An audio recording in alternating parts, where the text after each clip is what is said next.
lalabas na ang aroma ng chicken cube. Yun po ang magpapasarap ng ating ulam.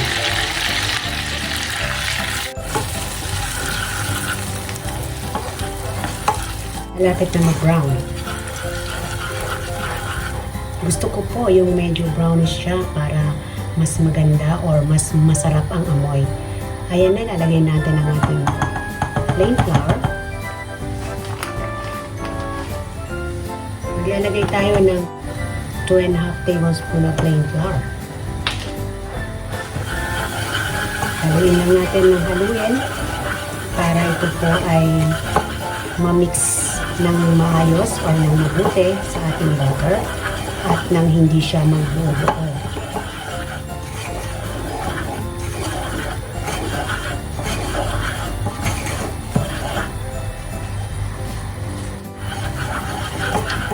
Lalagyan natin ng 1 cup of hot water.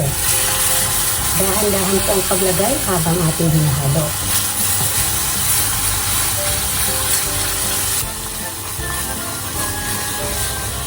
Para po wala siyang lumps or wala siyang buo-buo.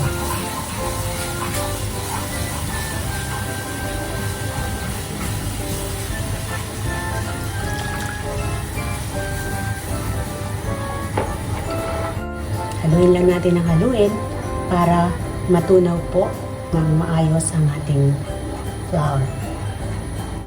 Napakaganda ng kulay ng ating gravy.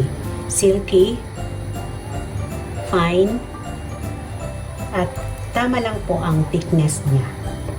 At ang lasa guys, hindi ko na po kailangan tikman dahil kabisado ko na po siya. Perfect po or eksaktong tamang-tama lang po ang lasa ng ating gravy. Lagyan lang natin ng konting pepper.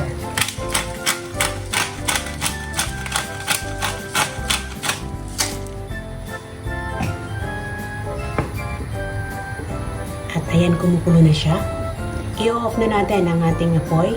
Siyempre, gagamitan natin mamaya ng strainer para perfect talaga po siyang walang buo-buo. Dahil hindi po natin ma-avoid minsan na magkakaroon po talaga ng konting buo-buo. Ready na po siya. Ililipat na lang po natin siya mamaya sa ating gravy container. Tamtaman lang po guys ang thickness na